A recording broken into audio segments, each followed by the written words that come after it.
ថាតកូលគ្រួសារសុខក៏មានឋានៈទាបមិនស័ក្តិសមនឹងគ្រួសារយើងក៏មិនសប្បាយចិត្តដែរប៉ុន្តែយ៉ាងលេចហើយក៏ទទួលខុសត្រូវខ្លះនិស័យខ្លះពេលវេលាចូលមកដល់ហើយណាក៏គិតមិនផុតនោះដែររឿងមនុស្សជាតិណាបង្ខំមិនបាននោះទេលោកតាខ្ញុំហើយនឹងគេសូម្បីតែមកក៏មិនសូវបានជួបគ្នាផងតើលោកតាចង់ឲ្យពួកយើងយ៉ាងម៉េចទៅរស់នៅដូចជាប្តីប្រពន្ធធម្មតាអញ្ចឹងយើងមិនរំពឹងថាពួកឯងនឹងផ្អែមល្ហែមគ្នាពីដំបូងឡើយប៉ុន្តែយ៉ាងហោចណាស់ឯងគួរតែ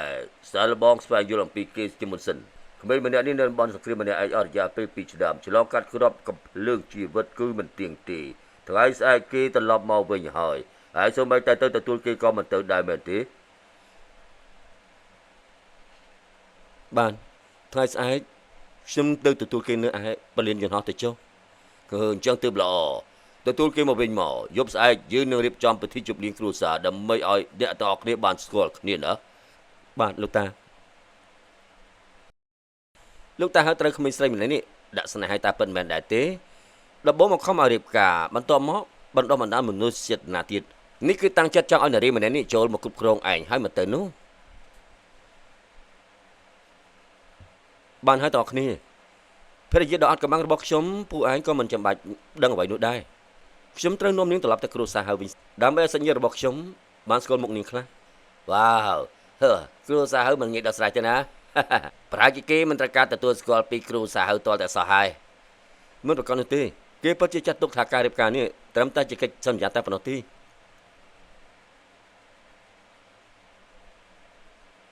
ទៅហើយ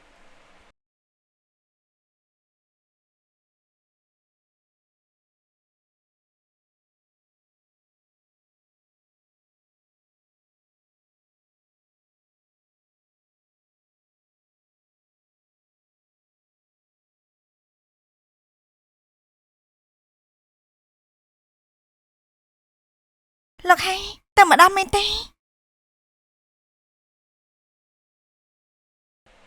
ខ្ញុំត្រូវមកទទួលនាង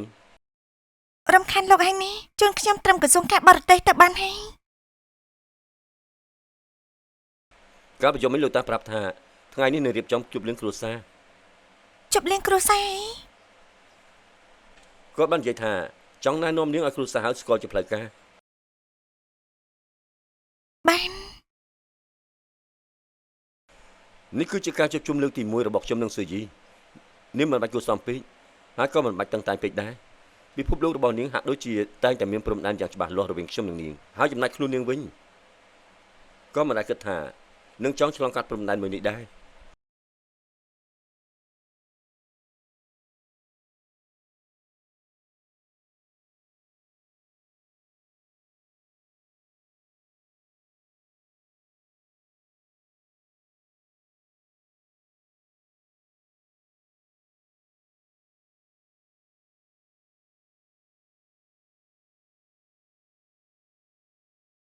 បកគ្រប់គ្នាហើយនៅ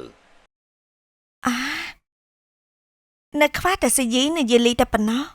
នាងទៅមកដល់ហើយ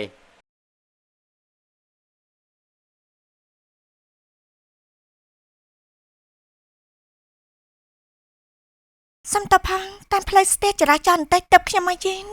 ដែរនាងតូចចាំមកអង្គុយមកសយីម្ហូបនៅមិនទាន់លើកបានទេមកអង្គុយនៅត្រង់នេះមកផ្លេតសិនទេ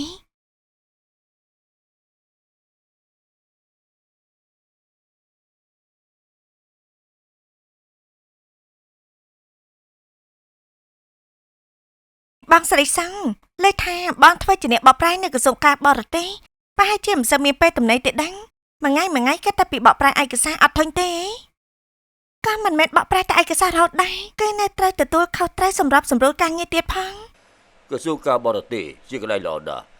ការងារមានស្ថិរភាពស៊ឺយីនៅក្មេងអនាគតនៅមានឱកាសឡើងតំណែងទៀតប៉ាម៉ាក់របស់នាងលេងនៅហើយតាមែនទេចឹងនៅផ្ទះមានសាច់ញាតិទៀតឬក៏អត់ប៉ាម៉ាក់ខ្ញុំចែកឋានតាពីខ្ញុំអាយុ12ឆ្នាំលោកតាក៏ទៅតែស្លាប់កាលពី2ឆ្នាំមុនឥឡូវនៅផ្ទះសោះតែខ្ញុំម្នាក់ឯងតែប៉ុណ្ណោះ